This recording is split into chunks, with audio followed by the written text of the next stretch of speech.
Recovery Sort of is a podcast where we discuss recovery and addiction topics from the perspective of people living in long-term recovery.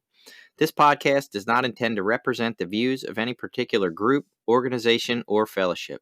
The views expressed here are solely the opinion of its contributors.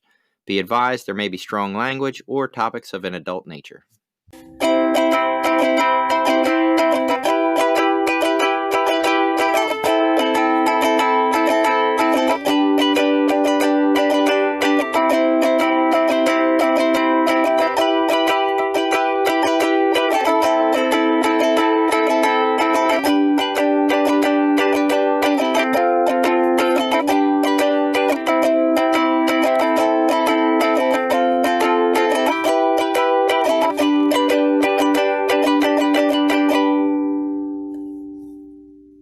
Okay, welcome back to Recovery Sort of. My name's Billy. I'm a person in long-term recovery. And I'm Jason, a guy also in long-term recovery. What's the chances? Yeah.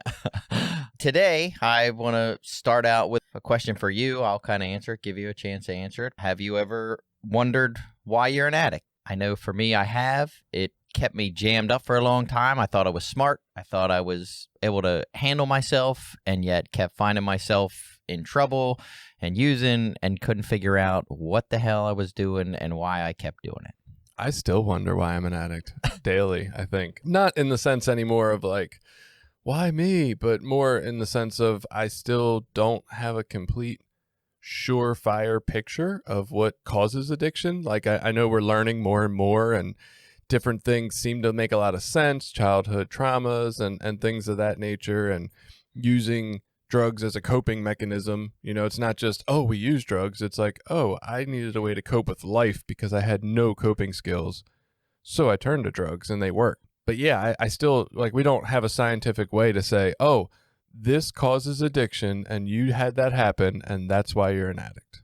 Yeah. Unfortunately, most people nowadays look at it as some sort of moral deficiency, or that people just are making bad choices for themselves because they like killing themselves and destroying their lives. Still, like I get we looked at it like that before, but now I feel like there's so much information out there, and maybe just I've been exposed to all that information and other people still haven't. Yeah, well, I think that's a lot of it. There's tons of information out there if you're looking for it, but if you're not looking for it and you're just listening to the news or your local politicians, they will make it seem like this is just, they have no idea why people do what we do.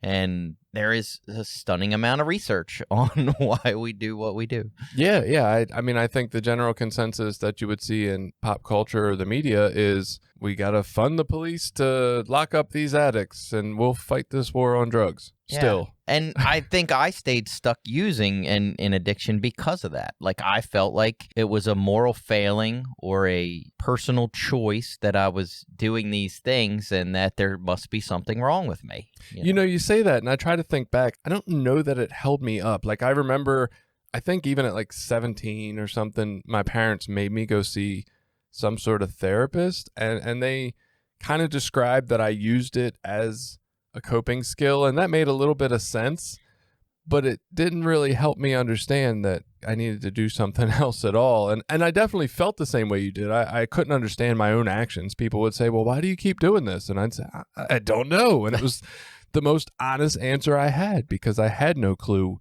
why I kept doing something that I knew was not working and seemed stupid even to me. But I don't know that kept me stuck in it. Are you saying that like somebody could have explained to me why I did it and that might have helped me stop? So I think for myself, I felt like if I knew why I was doing what I was doing, I could address it, fix it. Because I was like a totally, in recovery language, we call it self-centered. But, you know, I was in a place where I could handle all my problems. I could fix my life. I could take care of myself. If someone would just give me the right information, I could take care of it. So if somebody came along and said, hey, this is why you struggle with that drug addiction, Jason, because this, and this is the exact reasons why, then maybe I would have said, oh, well, maybe I do need to treat those instead of just thinking I had the answers. That makes sense. Yeah, I guess that's sort of my thinking. And as we get to the end and talk about some of this, talk about why 12-step fellowships work. You know, it's some of this sometimes seems like there's not actual science behind it. Like, the 12-step fellowship seems like some spiritual thing that came out of nowhere, but as we've talked about before, it definitely has some elements of cognitive behavioral therapy and some therapeutic practices in it that we disguise as something else. But And a pinch of voodoo. yeah, right. A pinch of mysticism, spirituality. I first learned about what I wanted to talk about today in a book called Childhood Disrupted by Donna Jackson Nakazawa. Might have said that wrong. Yeah. But, I heard this book. I had listened to a bunch of different books on addiction and what it is and where it comes from. And this was one of the books that came across, my radar. And I listened to it because I don't read. I just listen to audiobooks. Same. So I listened to it. And fascinating, talking about what's called the ACEs score. And this ACEs stands for Adverse Childhood Experiences.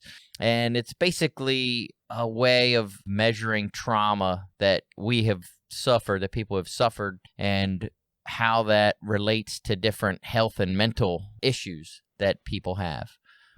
In your education that you've been going through in college for your degree, have you learned about the ACEs studies and taken an ACEs test and heard about that information before? Yeah, we've never taken the test. It's still filtering its way out into academia and into the therapy world, but it is becoming more relevant as we talk about trauma-based care. And see, the problem with therapy is they get buzzwords, right? Like there's some research or scientific-based discovery about something, and then these new buzzwords come out, and then insurance companies only want to pay for things that involve those buzzwords. And so really therapy, unfortunately, gets based around whatever an insurance company is willing to pay for. So when cognitive behavioral therapy started and short-term therapy, like that's all they wanted to cover, even though that's not always the most useful way. But yeah, you hear about it a lot now, that places need to be trauma-informed and deal with any ACEs and to explore that with anybody they see. Like I said, where it came from was the CDC and Kaiser Permanente, which I think is an insurance company. Shocking. Yeah, did some research into these different types of childhood abuse, neglect, signs of rough upbringings, and then tried to, or fascinatingly, I guess if you want to say it that way, correlated it with different sorts of health and mental issues, addiction, cancer, chronic heart disease, depression, suicide. And they found all these links that was, I don't want to say proving, but basically showing that as children suffered these different traumas, their likelihood for like risky behaviors kind of went up. These studies kind of help. It's not specifically about addiction, but obviously there's links to addiction in there that you're basically trying to self-medicate or self-soothe, Right. From these traumas, and we turn to drugs as a coping mechanism for getting through some of these traumas. It almost seems like just the more we learn, like we started out in maybe the 1940s with AA, not so much knowing what addiction was, just thinking of it as a spiritual condition, a self-centeredness, some way that together we could get through it. And the more the science learns, the more we start to learn. So maybe one day, 50 years from now, we really know exactly what causes addiction, if there is one singular thing, right? Or we know the combination of things. But as we learn more, we do at least learn more of this didn't come out of nowhere. There's some genetics, there's some biology, there's some situational factors in your upbringing. And the more we know about it, I think the better off we are to be able to treat it. Maybe like you said, that people are ready to go to treatment or receive treatment sooner in life, or maybe just the fact that knowledge helps to some way combat it. When I first got clean, maybe seeing a therapist to deal with some of these ACEs would have helped me to stay clean that time instead of going back because I didn't get a chance to do anything about them. Yeah, and it's hard to take myself back to being a 17 or 18-year-old kid and what I would have been willing to listen to at that time. But of course, nowadays, I would like to say that if someone had told me at 17, like, look, you suffered some traumas in your upbringing that caused a cognitive impairment, that caused a condition in you, an impairment in your development that leads you to want to do these risky behaviors, that causes you to sort of look for things outside yourself to satisfy feeling of not feeling good enough or smart enough for all those reasons that I used, and that we can address some of those things and address some of those feelings and make using not your only coping mechanism for dealing with your problems and dealing with life. As an intellectual person, I feel like, oh, that would have seemed way more helpful than what I felt like I was being told as a 17 or 18-year-old kid, which was, you need to stop doing drugs and alcohol completely. You are a drug addict and you'll never be able to manage these things on your own. And you need to go to these 12-step meetings and tell people about your problems and talk to all these strangers. And at that age, none of that seemed appealing whatsoever. Yeah, Like, I wasn't as bad as them yet. Yeah, I didn't right. need their help. There was something really wrong with them. I think the only thing I was told was like, you need to stop and get your life together.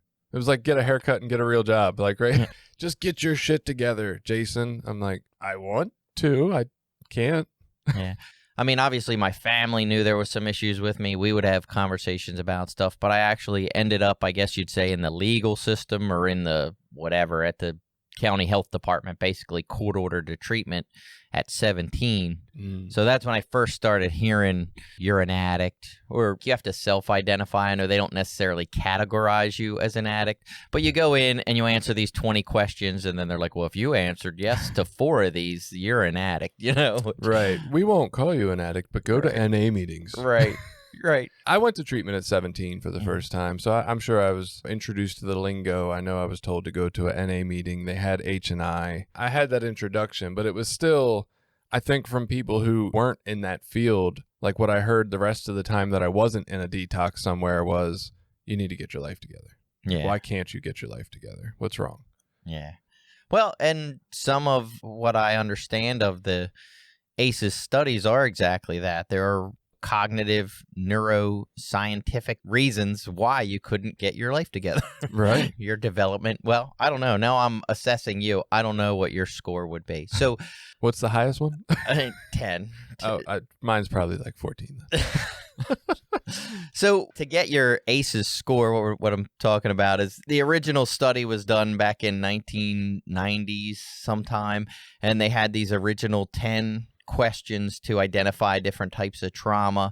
You would take the test, and then, of course, the higher number that you are, the more at risk you are for different alcoholism, depression, suicide, different things like that. Since that, they've expanded it out now. They include different types of trauma, different things about like racism, the community you grow up in, and those sorts of things is also being potentially traumatic for kids growing up in certain areas, in certain situations. But the original test was these 10 questions. They're basically yes or no questions that you would answer, and then you get a score at the end based on your number of yes answers. So today I wanted to see if you'd be willing to take the test. We'll kind of go into a little bit of, I would like to discuss a little bit of our personal history behind each of the answers that we have for yes. Yeah, absolutely. And see what our score is and see what it all means. Yeah, this stuff is hugely relevant. So for anybody that doesn't know, and obviously this information is not being given out to the masses in any quick fashion. As Billy just mentioned, this original thing, this study was from the 1990s. Like, that's been 20 some years since then, and we're just now maybe putting the focus on it, which is incredible. And that's only in communities where people are focused on this topic. Like, the average person has probably still never heard of ACEs. If you go talk to somebody in Cecil County about ACE, they probably think you mean the hardware store. Right. And so, this stuff is relevant. This is real. We know this. We know that there's children who come from a home where there's no love, and you can't really quantify love, but there's no affection, there's no attachment, there's no ability, even if the parent cares about their child, to really provide these things because they weren't provided for them. And we've watched in case studies where children will eat the amount of calories they're supposed to eat, but not gain weight. It's kind of like the run of the litter, in a sense that, like, there's nothing they can do about it. They can tube feed them, whatever. The child will not gain weight and they will remain malnourished, because they're not receiving something completely different. And we're just like, oh no, if you feed people, they'll get bigger. That's not true. So we've watched these case studies where you take this child that won't gain weight and put them into a nurturing, loving environment, and instantly, basically everything's fine. And it's like, well, how the fuck? And they're eating the same amount of calories. And so we know that these situations that children grow up in highly affect their internal chemistry, their biology, the ways everything interacts. And so I think it's hugely relevant that we're learning and finally getting the information out there that as you're growing up in this environment, your brain is not being programmed right. And I think you related before we started talking today about if you stab somebody, they bleed, right? And this is kind of a similar thing. Like if you treat someone a certain way in childhood, they have their own version of bleeding. Maybe they're bleeding their ability to have comfort or something, and then they seek that comfort for the rest of their life. Like this is hugely relevant for the mental health / addiction community. Yeah, and we'll look at things like, well, occasionally a child makes it out of that okay, or occasionally there's a success story that they pull themselves up by their bootstraps and get their life together and they don't suffer all this trauma. But what the evidence shows is that 9 out of 10 of those kids are not going to end up that way. Right. 9 out of 10 of them are going to end up as addicts or with eating disorders or chronic heart disease or depression or on some kind of antidepressant medications. We know that most of them are going to suffer, and yet we'll look at the one exception and go, yeah, see, you can do it. Right. Why don't the other 9 do it just like you did? Right. And we don't know any of the mitigating factors in that, right? We don't know if that guy had like a goddamn uncle that was super supportive that helped in building his resiliency, right? We don't know if he had a teacher in 2nd grade that really emphasized that he could do this, and that's why he had it. Like, we don't know what support actually caused that resiliency, or maybe none did. Maybe he's just the 1 out of 10 genetically, different that was able to pull himself up. But that's not the case. And you're right. We just judge by this one case and say, why are the masses not able to do what this one person did? Which is ass backwards, because if it happens to 90% of people, then you say, damn, what can we do for these 90% of people? Yeah, as you said, like there are some things we're learning through the ACEs sciences, through these different studies that have developed as a result of the original study, that there are things you can do. We can hopefully interrupt that developmental process. I mean, in my mind, hopefully earlier in adolescence, when you can start to identify some of these things in young adults. If we can introduce some of these healthier behaviors, they won't need to resort to some of the more high-risk, compulsive, impulsive behaviors. It's incredibly frightening to me, because these are kids who are having adverse childhood experiences in typically normal, loving suburban homes, right? Like where parents are there, where they still have love for the kid and are doing the best they can. They just maybe have some misinformation, or maybe don't have the abilities to give to their kid what the kid really needs. Like, this is happening there at an incredible scale and rate. And yet, if you ever work in like child welfare or any of these impoverished communities, you see that these situations, not hopeless, but like well more devastating, and it's more the norm than the exception to the rule. And it's like, holy shit, where are we headed in 50 years, 20 years? Yeah, and after we go through the test, I wanted to get into a few minor statistics. I won't bore everybody with a ton of statistics, but just to give a little background on that, the original study was done on, it was 17,000 kids, all in like the California area, and these were middle class to upper middle class, predominantly white families. Right. So the initial study wasn't done on like poor communities or impoverished communities or addicted communities. It was done on suburbia, middle class America, and the results were still pretty shocking, and how bad the results were, even to people that had seemingly quote unquote good lives or plenty of opportunity. Right. So if you're someone who has struggled with addiction or alcoholism or whatever you'd like to call it, or mental health, or you are the earthling that doesn't have any of these, why do you care about this? For me personally, I would say, one, better understanding of this information is just hugely crucial for me getting better at all times. The more I learn about me and the things that have gone wrong for me, the better chance I have at examining them and moving forward and not having them inform every life decision I make unconsciously, right? Like without me even knowing. And then two, as a parent, I want to know what not to do, right? Like, I don't want to screw my kids up any more than I already obviously have a little bit.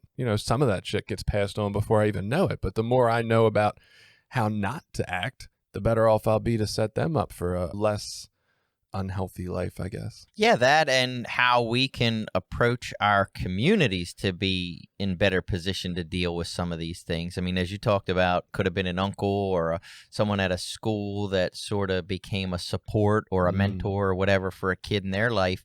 If you're aware of some of these traumas that can be happening to kids at home, and you're aware of some pretty, what I'll say are fairly basic, minor things that you can do to support that kid and give them another avenue to deal with their issues, you can become a positive role model in your community to other people as well. I dig it. Yeah. So we want to take the test? Is that what we're doing? We're going to take the test. This episode has been brought to you by Voices of Hope, Inc., a nonprofit, grassroots recovery community organization located in Maryland. Voices of Hope is made up of people in recovery, family members, and allies. Together, members strive to protect the dignity and respect of those that use drugs and those in recovery by advocating for treatment, support resources, and mentoring. Please visit us at www.voicesofhopececilmd.org and consider donating to our cause. We'll start with question number 1. Did a parent or other adult in the household often or very often swear at you, insult you, put you down, or humiliate you, or act in a way that made you afraid that you might be physically hurt? I feel like we need a Likert scale for this, not just yes or no, 0, it never happened, 10, this was your life. Right. Yes, absolutely. I had that. And look, I'm not trying to diss my parents here in this statement. I actually want to try to be compassionate to my parents because my parents both loved me greatly and I knew that they loved me, and that still didn't change the fact that they had maybe awful upbringings themselves or terrible information to go on or their own mental health issues. This didn't happen in a home where I was hated by my father. He loved the hell out of me, right? He really cherished our relationship, and yet that still took place daily.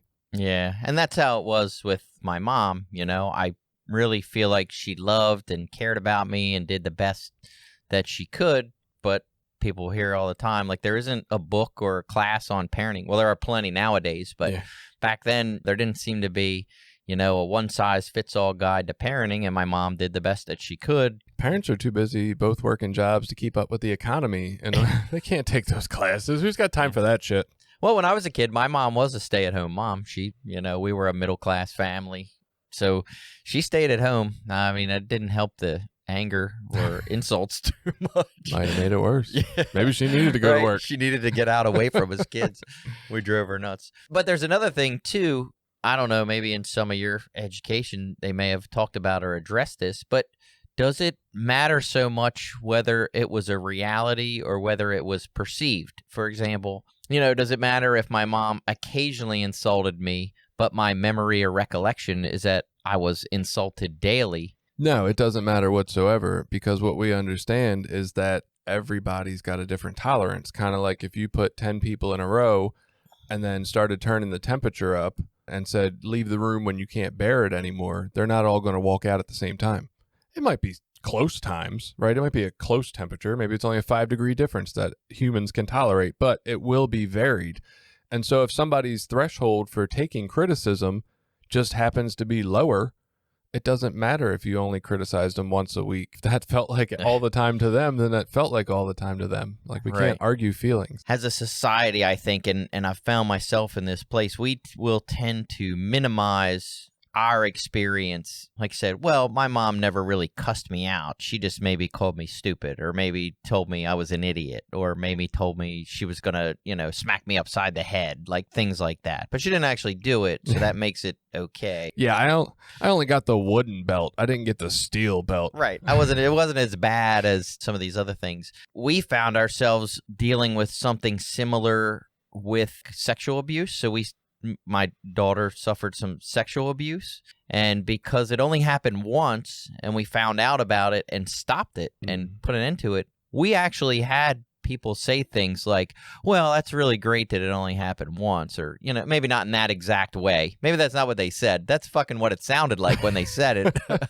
But they would say things like, well, it could have been worse. And it's like, well, wait a minute. My fucking kid just suffered this trauma, and you're going to tell me that it could have been worse? Like, I'm supposed to be grateful that it happened at all? Like, what the fuck is wrong with people where we can't look at this and say, that's pretty traumatic. It's terrible that your parents told you were stupid or called you an idiot or... There's a great short video. It's a Brene Brown thing. It's a cartoon. You can find it on YouTube. It's not hard. Any search words about what I'm saying will probably bring it up. But basically, it shows the difference between trying to keep a positive attitude like that, which is very dismissive. If you're always trying to look on the bright side, you're actually dismissing other people's concerns. And then how to do empathy instead, and how it looks a little different and feels so much different. So check that out if you don't understand those differences, because that's crucial. We went through question number 1, which is basically, were your parents pretty mean to you on a regular basis? Yeah. Question number 2, did a parent or other adult in the household often or very often push, grab, slap, or throw something at you, or ever hit you so hard that you had marks or were injured? Yes. Okay. So I would say yes to that as well. That was how you discipline then. Yeah. There's a lot of people that still argue that we should, that's why the world's messed up, because we stopped doing that. Yeah, we need to beat our children. Beat them more, and that'll be better. Spare the rod, spoil the child. Yeah.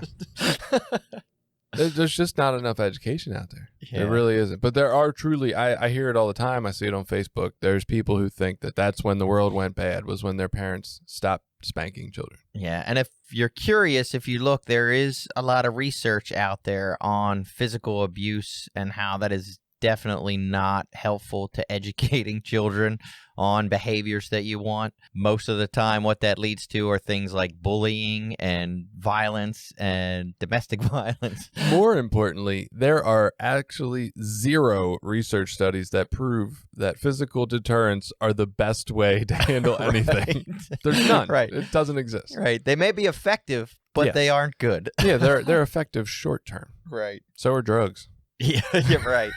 Drugs get rid of the pain for a little while. Yeah. All right, so 3.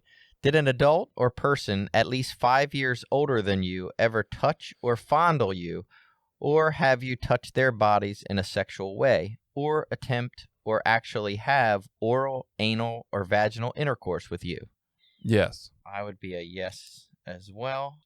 And I don't know how much you want to talk about, but I was physically molested by an older male family member, an older cousin who was like a teenager when I don't remember the details sometimes, so I feel like that makes it easy to dismiss it. Right. But I was probably between 5 and 7, 5 and 8, and it was somebody that I looked up to and admired and thought they were just the coolest. And I mean, I don't, there's not a whole lot of detail to mine. I had a sister that was like 7 years older. I was like 5 or 6. She was 12 or 13. And it became some kind of show and tell touchy game. And I'm like, I always dismissed it because I'm like, we're dudes. We're supposed to like that. I got an early jump, right? And the more I explored that in therapy, it was like, nah, that probably fucked me up. my case, since it was a male, like I was really confused about whether that made me gay. Right. It definitely wasn't. Growing up in the 80s and 90s, it wasn't like okay to be gay. Not like it is today. Yeah, it's a little more accepted now, so I might have been more willing to talk about it. But since there was all this fear that, well, I might be gay or I could be gay, and I don't even know because I'm freaking 7. Like, I don't understand sexuality yet.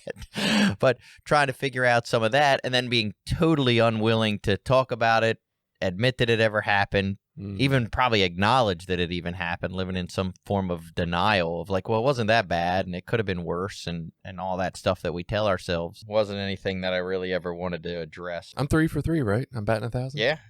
It's not necessarily good. So 4, did you often or very often feel that no one in your family loved you or thought you were important or special, or your family didn't look out for each other, feel close to each other, or support each other? Yes.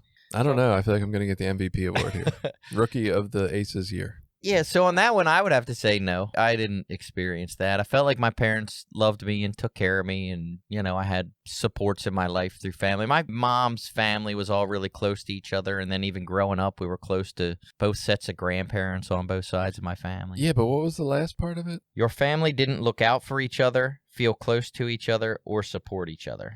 There was just an underlying current of not close in my family. Like my mother and father would argue, and then they would be like standoffish for like 3 or 4 days in a row where they almost barely talked to each other, only for functional purposes. And then I always felt like I couldn't enjoy my parents together. I had enjoy this one or enjoy that one. And then as I was enjoying that, I felt guilty because I felt like I was joining a team a lot of times. It was a fucked up environment. Yeah, now that you say that, I guess I didn't feel close to my family, and I still don't feel close to my family. Maybe I got to give myself a half. I don't know if I can get a half for that one, but yeah. I mean, I felt like my family loved and cared about me, but yeah, I don't feel like we weren't what I would consider close. Yeah, there's degrees of this stuff. So 5. Did you often or very often feel that you didn't have enough to eat, had to wear dirty clothes, and had no one to protect you? Or your parents were too drunk or too high to take care of you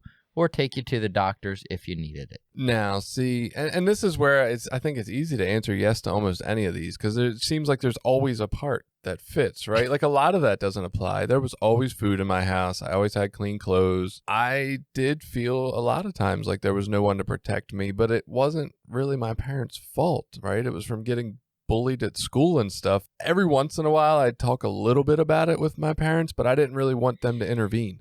Like I just felt like I would get further bullied for them intervening, and everything those kids were saying would be true. Oh, I'm a wimp. I had to get my parents to come down to school and talk to them, right? So it's almost my fault. I don't want to blame myself, but it's like it's almost my doing, but I still felt that way. I felt unprotected a lot in that sense. And I'm thinking, so it's almost like you talked about earlier, like, does it really matter whose fault it was, or whether it was it doesn't necessarily say that it was your parents' fault that happened. It says, did you feel this way? If you felt that way, it was traumatic.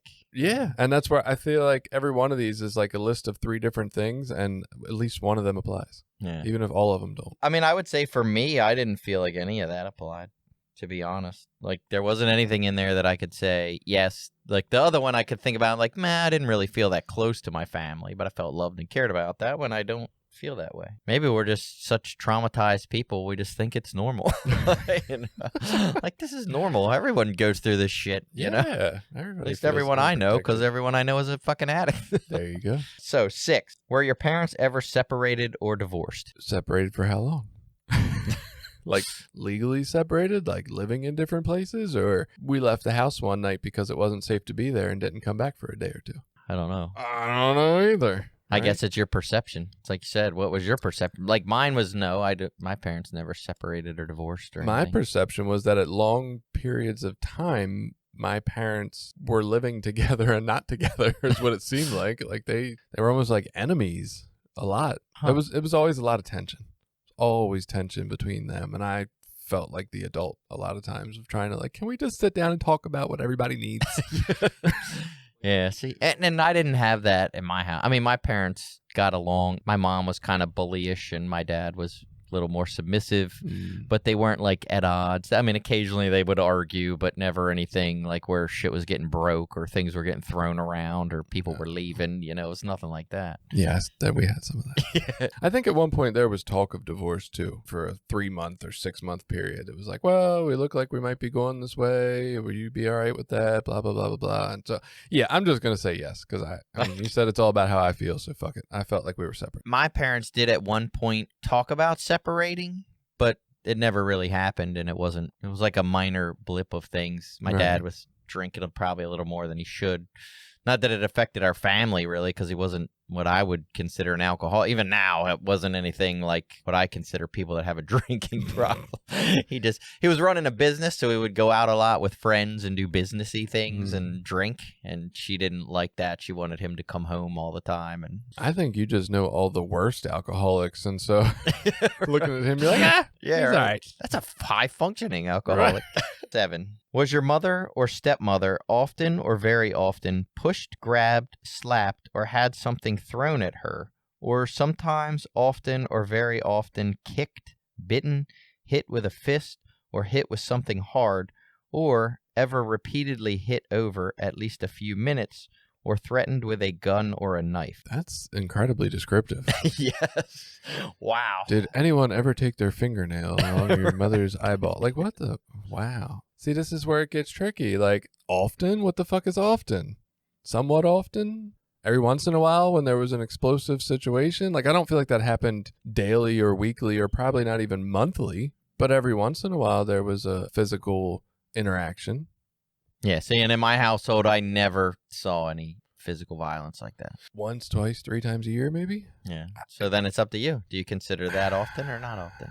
I consider myself fucked up. So, yeah, Yeah. it's all, yeah. It was traumatizing. I mean, I was going to say, it sounds like it was traumatizing. If it was once a year to sit as a 5, 6, 7, 8, 9, 10, 11-year-old, knowing I can't do anything at the top of the steps and hear them scream at each other and loud crashing sounds of which you don't know what is and who's doing what and who's fallen and who's hurt or who might or might not be breathing tomorrow. Yeah, that's fucking traumatizing. Yeah, and I could say as a person who's never witnessed or seen like physical abuse of my mother, like if I ever had seen that, like even fucking once, it seems like that would have been pretty traumatic. Yeah. You Yeah, know, that's like shitty. I couldn't imagine seeing my dad push my mom down or punch her. And to think of someone else seeing that is like, wow, that's fucking traumatic. But if you've seen that, like you said, even a couple of times, it's like, meh, what happened? Just not that much. Like, Right. what the fuck you mean it happened, but not that much? Like, that's You make a pretty valid bad. point. That's pretty traumatic, you know, Yeah. to live in that.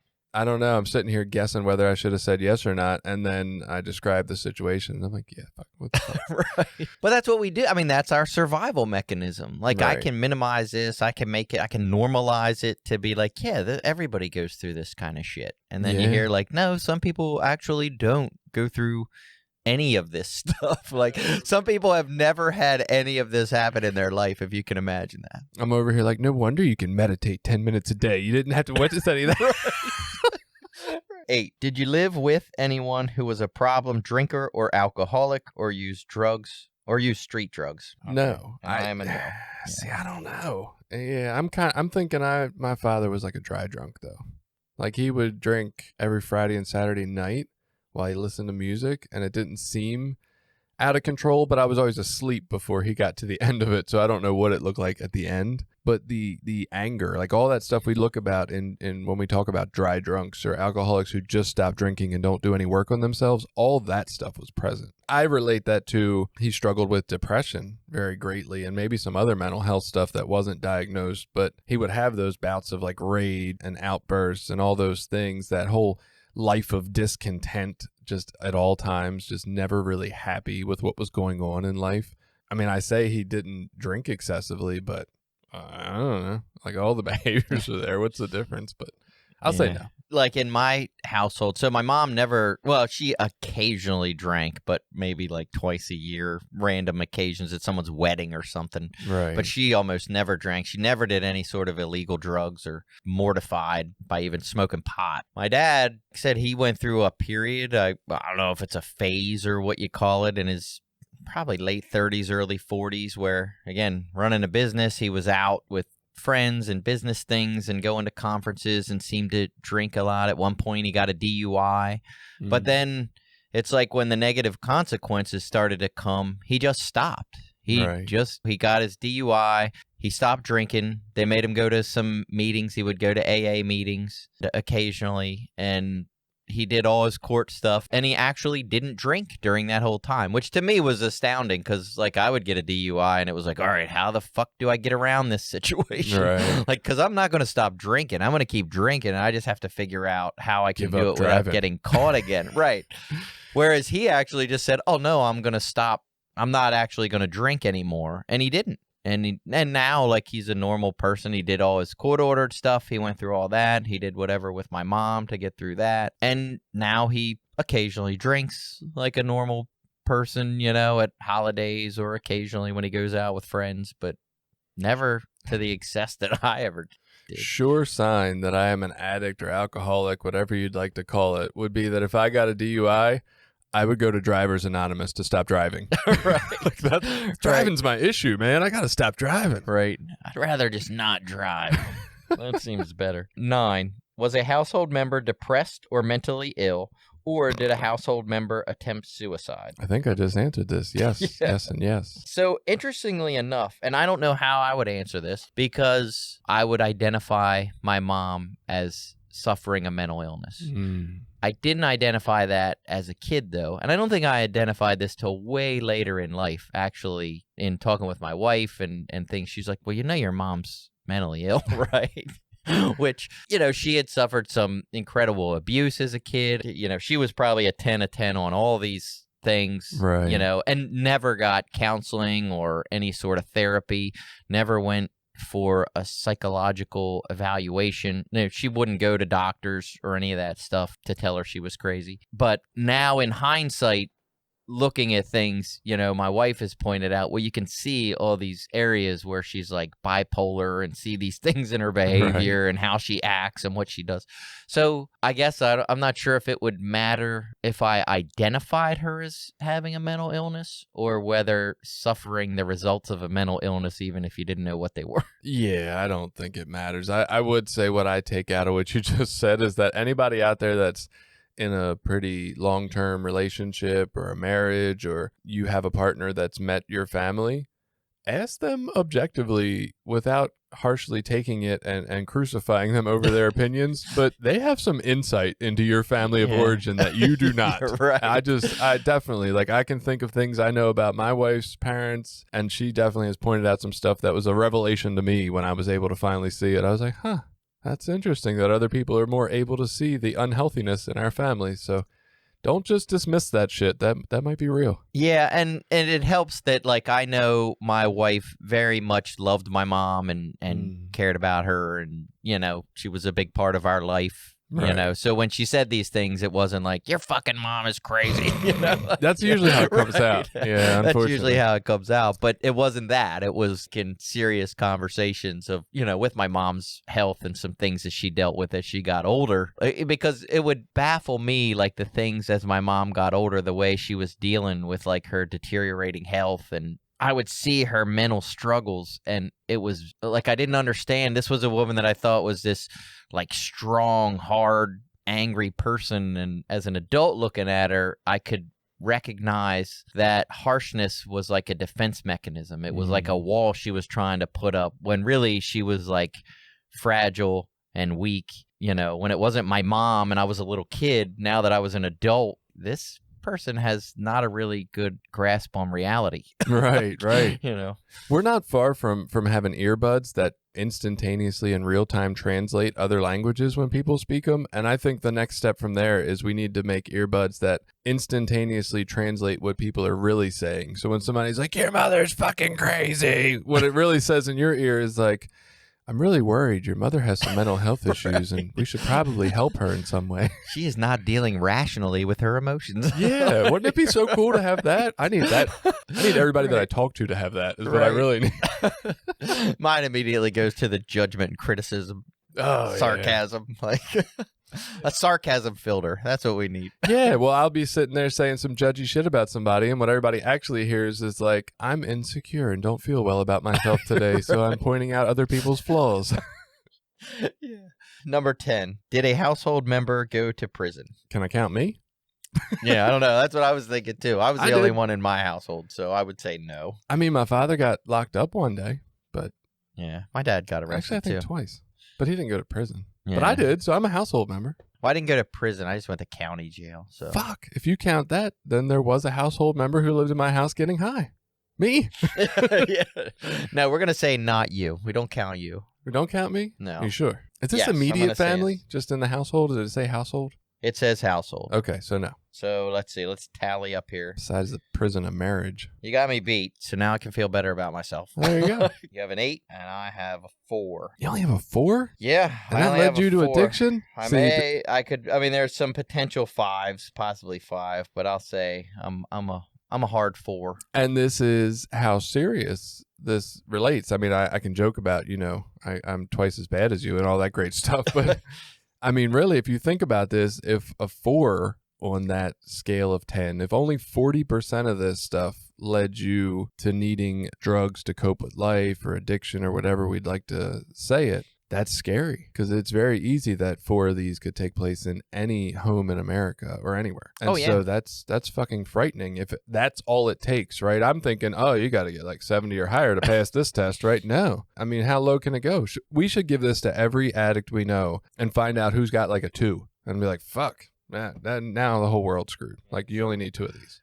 They've done, besides the initial study, they've done like 70 more studies into this stuff. Some states have done their own studies, and the statistics are, I'm going to say, shocking. Oh, good, because I didn't want to do all that work. So, yeah. So it's, there's someone doing all that work already, Jason. We don't have to bother. I regretted it right after I signed up for it. I was like, why did I say that? So about 64% of people have at least one ACE only score. 64%, yeah. Well, that's more than half the country have at least one. I mean, they were pretty basic parts of childhood. I know that's a twisted view. Right? They seem like basic parts of childhood. I'm shocked, honestly, that only 64% of people have one. And I want to go meet these fucking liars' families that say they don't. Well, I am sure, again, the initial studies took place in white middle-class neighborhoods. I'm sure if you went into certain neighborhoods, you would find it way higher, obviously. 64% of people have one of these, and the other 36% are liars. Yeah. So you're going to say, all right, well, what does that really mean, especially for addiction? Well, people with an ACE score of 1 or more are 2 to 4 times more likely to use alcohol or drugs. Hold on now. So if 64% of people had 1, does that mean the other 36% had more than 1? No, they have 0. I'm trying to find a way for this to make sense, God damn it. Okay, so 2 to 4 times more likely just having 1. Just having 1. Is this exponential? Is this like you had 32 times as much because you had 4? Or so the risk factors go up, yes, on different types of things. So the more that you have, the more likely you are. So what's it for 4? Do you have that one? 12% of the population has an ACE score of 4 or higher. Having 4 or higher doubles the risk of heart disease and cancer, increases the likelihood of becoming an alcoholic by 700%. Holy shit. So 4 or more, you're 700 times more likely to become an alcoholic. Wow. And I'm going to lump addict in that as well. Same shit. Back in the 80s, we liked alcoholic better. Yeah. We thought there were different things. That's all we could talk about. And then people with an ACE score of 5 or more are 7 to 10 times more likely to use illegal drugs, to inject drugs, and to self-report as addicts. Wow. Oh, and there was another. So people with a score of 4 or more are also 1,200 times more likely to commit suicide. 1,200 times more likely to commit suicide. That's so incredible. what that says is that most people that commit suicide have suffered some of these early childhood traumas. I'm speechless. Obviously you read this list and you say, yeah, if people go through things, they're going to, turn out not great. But those numbers are astounding. So the more they're studying and digging into some of this, the way I kind of think about it, it's like baking a cake. Like, you need certain ingredients to bake a cake, and if you take one of those ingredients away, you don't have a cake anymore. You have something else. So that doesn't necessarily mean that we're not going to be able to fix all of these things. Certainly, we can't just, you're at risk of parents being mean to you, so we're going to take you out of your household and put you in with nice parents. Then you suffer the results of being taken away from your parents, which is its own trauma in its own right. So what we can do is take some of this information and look for, like, say, maybe possibly early warning signs or early interventions or things that can be used to address some of these traumas. If we know that most kids, and by most I mean when you say 64% of the population, that's more than half, so that would be most kids are suffering some sorts of trauma. Isn't it something we should be teaching more about, like in schools? Isn't it something that people should be more aware of, how we're dealing with parenting? Right? Algebra. Yeah. Geometry. No, that's all we need. Dude, I ain't going to lie. My kids are doing that work right now, and they're like, when are we ever going to use this? And I'm like, I have never, ever fucking used any of this. I don't know how to do it anymore. I haven't done it since high school. Right. Like, you're not going to use that. Why don't we teach you about adverse childhood experiences? Why don't we teach you how to cope, feel better about yourself, and self-care and things that are actually useful on a daily basis? I don't know. I'm still going back. You said, talking about making a cake. I'm like, man, I was supposed to be a carrot cake, but the ingredients I got, I ended up a fruit cake. Right. Right. I ended up some other kind of cake. Yeah, I'm like bread. Right. Dry bread.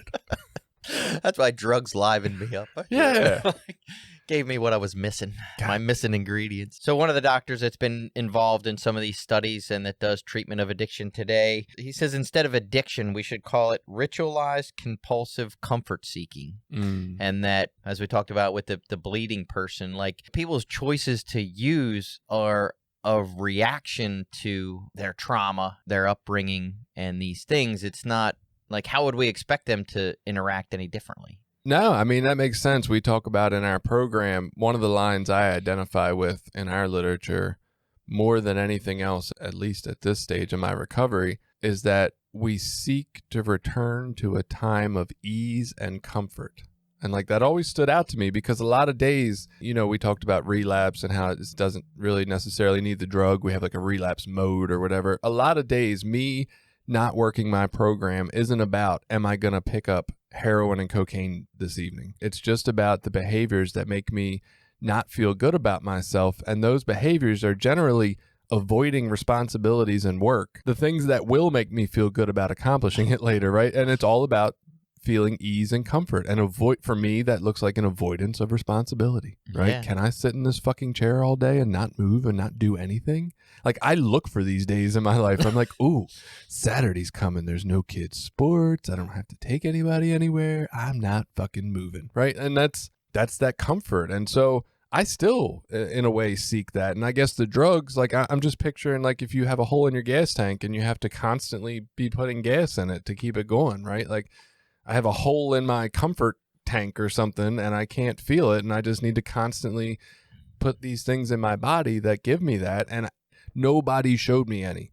Nobody came to the top of the stairs when that physical stuff in my house was going on and I was crying and scared and said, this is how you find a way to make peace with that, right? Maybe you talk to a higher power. Maybe you make a hot tea. Maybe you snuggle up in warm blankets. Maybe you allow yourself to cry peacefully and it's okay because there's nothing wrong with crying. Or maybe you call a friend and talk about it. Like, nobody showed me any of that. They just said, ignore that this shit happened and don't talk about it or they'll take you out of this house. Yeah, and that becomes part of the problem. So for me personally, when I was, reading through some of this and what I've learned about it through my personal research or whatever, is that there are some key components that are really important when we look at addiction or some of the other mental health issues that we're dealing with so rampantly in our communities. One of those is the neurobiological component. And I'm going to kind of generalize here, but if you go on to there's a website called aces2high.com. That's where you can go take the ACE test. It's what's your ACE score. You can go there and take the test. It gives you way more of the research and the data and the studies. It gives you lots of charts and graphs about stuff that you're talking about, what your likelihood of, I think it's like people that are like 5 or more ACEs are like 90% likely to get on antidepressant medications, things like that. It's astounding, some of the statistics that are on there. I didn't want to bog everyone down with all of them. You're talking about me again. I know. But you can go on there and find all this stuff. But one of the things that they talk about in there is the actual damage that happens to your brain. Like, you suffer as a kid in your development, in your like neurocognitive development. You are actively impaired, and it gets into why there's some plaques that get formed on certain receptors, and you're left traumatized, mentally traumatized from these experiences. And so as addicts, what we get into in our 12-step journey is sort of dealing with the results of that. We don't look at the why so much. We just look at all right, I am now a person that just really compulsively comfort seeks. We use different language. We say, I always want to do what's easier, softer, what feels good. Yeah. If it feels good, I want more. If it's like, I don't want to do the hard stuff. It's like, yeah, that's that's been wired into my brain at this point because of these traumas that I suffered as a kid. At least for me, what that kind of stuff means is I can't just stop using drugs and expect everything's going to be better. My brain is fucked up now. You know? Right. I want all the results without any of the work. I feel entitled or owed, and maybe I feel owed because I feel like my life has been so shitty, right? Right. Like maybe it's so I'm like, man, I need a break. Like something should come easy for me since this has been so hard. I mean, I don't know. Maybe I'm just justifying my entitlement issues. Right. Well, and then there's a part of that nowadays we're starting to learn all about the epigenetics of things and how these things are passed down, genetically in our DNA. We're predisposed to certain behaviors, certain things, and that these things do get passed on not just behaviorally, generationally, but actually in our DNA. Fucking DNA. Yeah. This is why I should have came from space. Just had my own DNA. Now look, see, we argue against growing people in test tubes, but had I grown in a test tube, I wouldn't have my past generations fuck-ups to fuck me up too. Like I just have my own fuck-ups to put on my own clean slate. Right. Well, and I think that's what we think a lot of times nowadays. That's the way we look at it. Like when people come into the world, they're a clean slate and none of their prior traumas, none of their prior things matter. Whatever their upbringing was doesn't matter. Like when you're an adult, we're all at zero and you're just supposed to move forward being good and doing the right things and making good decisions. And if you don't, you're morally bad. You need to be locked up. You need to be put in a cage. You need to be set fucking straight because your parents obviously didn't do it. So now, as an adult in society, we're going to do it for you. And really, we're coming into the world like a busted up ass hoopty. Right. That, needs all kind of work. The fucking oil's leaking. The gas tank has sugar in it. The shit just does not work at all. And then they're like, yeah, why aren't you going? Why don't you drive? What the fuck? And we're in a race with people that are in Mercedes that are brand new that got every opportunity and every... The 36%ers. Right. The 36% that got everything. Those bastards. Those liars. And they're... in a brand new Mercedes, and we're supposed to race to the finish line. If this doesn't tell you the state of the world, I don't know what does. I truly don't believe them. I don't fucking believe that their family was that great. I'm like, that's impossible. I don't know any families like that. That's not real, and I'm not, okay, so let's take a rational look. Maybe it is real, but the fact that I don't believe it's real says something about everybody I know and the state of society. Most of them are probably the 1% that we don't get to hang out with. That might be it. Maybe. The overachieving 1%. Right. Even if their parents can't be there to provide the support, somebody's hired to. Yeah. So as a result of a lot of this science, as a result of these studies and all this different things, what they're figuring out is there are things we can do about it. The words that they use to describe treatment for some of this are trauma-informed care and resilience-based practices. Basically, we teach people, for one, to identify, like, yeah, your trauma's real. Like, that shit's not normal, and you shouldn't just accept it as normal.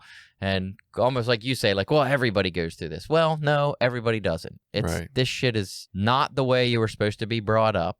It's not healthy, and that's okay. We start there, and then what can we do to give you some tools, to give you some skills to kind of be able to deal with life better? Obviously, we're still going to have this compulsive comfort-seeking behavior because it's hardwired into us, but there are some healthier things that we can do that make our comfort-seeking not so damaging to ourselves or everyone else around us. Yeah, this is exactly what I was training to do at my internship and what I'll be doing in a few months. People come in, normalize, validate, and then assist them with some kind of new outlook and new skills and tools to be able to use, kind of like what we do in recovery to some extent, right? We talk about our recovery toolbox, like this is like a life toolbox. Like, what kind of things can we do now that we accept that you don't have to feel stupid for the way you feel about your life, because there's some real shit there, right? Doesn't make you weak. Right. This is valid stuff that you went through. It's not fake. We acknowledge that. We acknowledge that there's a lot of people that feel that way, and you don't have to feel weird about feeling that way. Now, what can we do to help you with some of that? Because now that you know it's a problem, we need to start putting into place some new behaviors and looking at your strengths, right? Like, what kind of strengths do you have? Well, let's build from there and build some more strengths and give you some new skills and ways to look at things and ways to interact with the world and ways to cope with stuff that's comforting, that will get you better outcomes and help you feel better. Yeah, and when I started looking into what they describe as some of these trauma-informed care type things, it's really, I hate to say it this way, but it's almost like basic fucking human respect and dignity is what it boils down to. And it's sad that we have to look at that as like we need to teach people these skills as an approach to life. I wish people would do these things all the time. You know, it should be a way that we live, not a something that we aspire to be. It's incredible how many people that I saw while I was, doing that just come across, and I don't know their whole life story, but they come across as if nobody has ever paid attention to them for a fucking hour before. And it's Right. like, Jesus Christ, like that's sad. Yeah. Wow. Think about that concept, right? So it's so refreshing. That's why so many people find it refreshing just to walk into therapy. They're like, fuck, you listen? You remember next week at my next appointment what I said this week? That's amazing. It's fucking right. And it blows their minds because they've never had that experience. And the problem is when we go through these ACEs, we get stuck into like an attachment style and a way that we think is normal, which is what we've talked about here. We say, oh yeah, everybody grows up in fucked up households. It's normal. And so that's what we seek out subconsciously in our life. So we've set ourselves up in relationship after relationship that play out the exact same way and make us feel the exact same.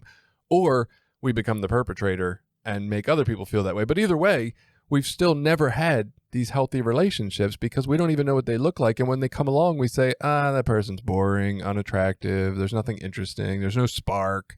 All right. And so we've just perpetuated this our whole life. And it's not our fault. I mean, it's just what we've done. And so, yeah, we walk into a therapy room and we're like, holy fuck, somebody cares. Yeah. So a couple of the things that they talk about, like I say, to me, these seem like basic things, but what we want to develop, or the goal to try to develop in people, I guess, because usually by the time they find treatment or start looking for treatment, they're adults and the trauma's already been suffered. Right. Obviously, the earlier we can get involved, the better, which is to me why we should start this shit in school age, high school, even younger, middle school. Pre-K.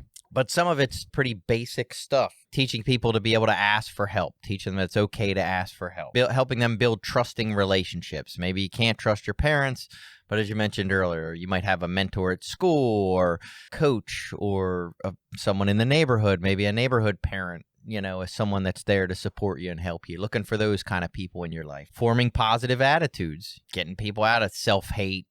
Fucking off of social media, especially kids. Right. The devastation of that weirdness.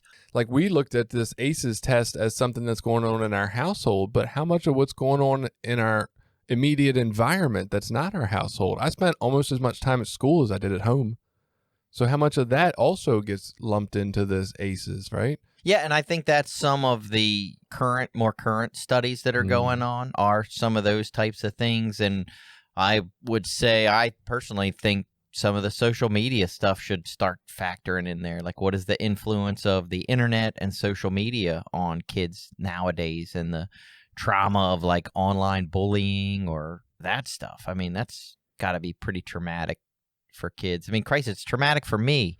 I've decided that I don't get on Facebook anymore because it was fucking traumatic. It was, my anxiety was up. I was fucking angry, hating people. One of the last things they talk about is listening and talking about feelings. That, like, how important that is that I start to recognize some of that about myself. Hey, you're getting on fucking Facebook and spending hours of time arguing with people and trying to be right. And when you leave those situations, most of the time I didn't feel better even when I felt like I was right and won the fucking argument. I still felt gross. And right. And so learning like, hey, I don't have to continue that behavior. My feelings are telling me that this isn't a good thing for me to do. Maybe I just need to get away from it.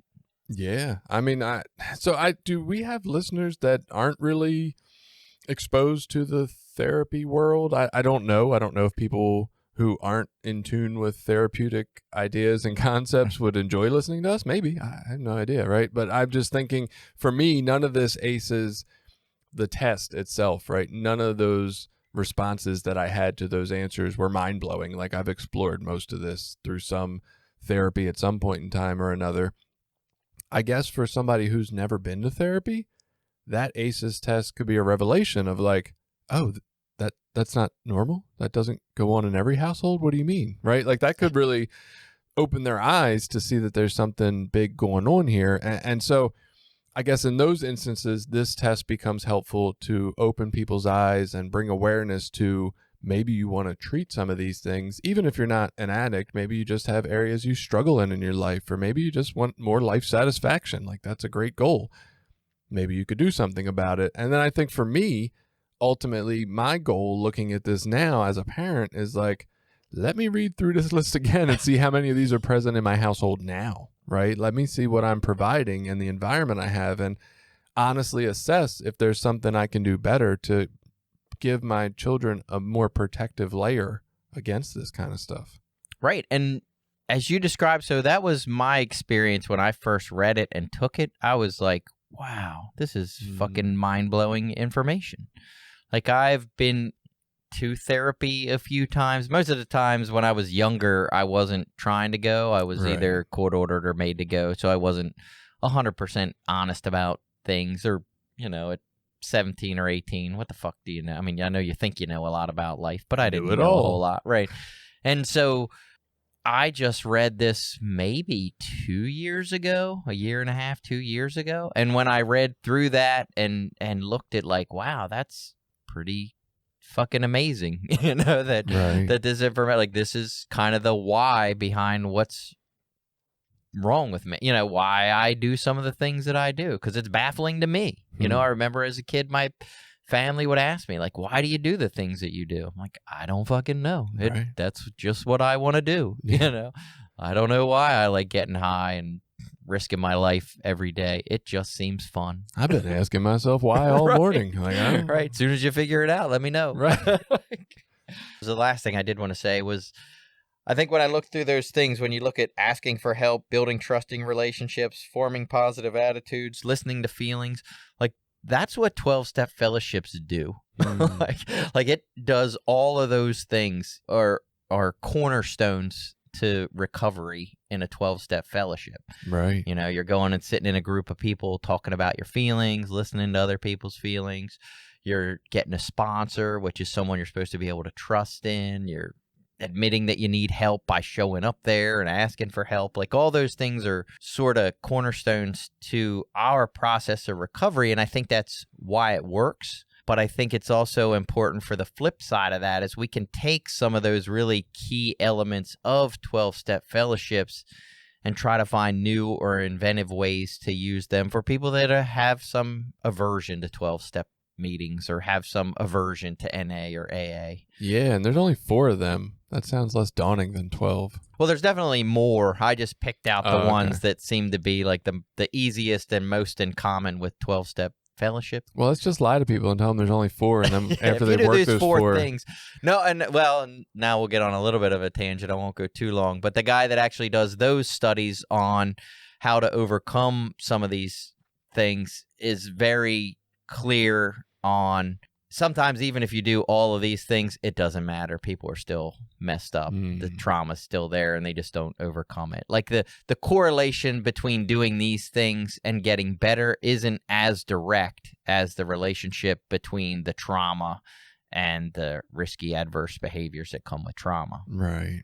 I think we should invent our own recovery program, like right now, and it'll be a 4-step program. And after they finish the first 4 steps, we'll be like, all right, that's great. Now here's the 4 steps you got to do in your life now. And it'll just be 5 through 8. And then they finish that, be like, all right, now you just need these 4 parts of your life. And it'll be 9 through 12. Right. Just be like, just 4. Just only 4, not 12. And then we can sell it for easy installments of $19.95. I mean, and then every time you finish something, you just have 4 things you got to focus on in your life. That's it. Right. Only 4 at a time.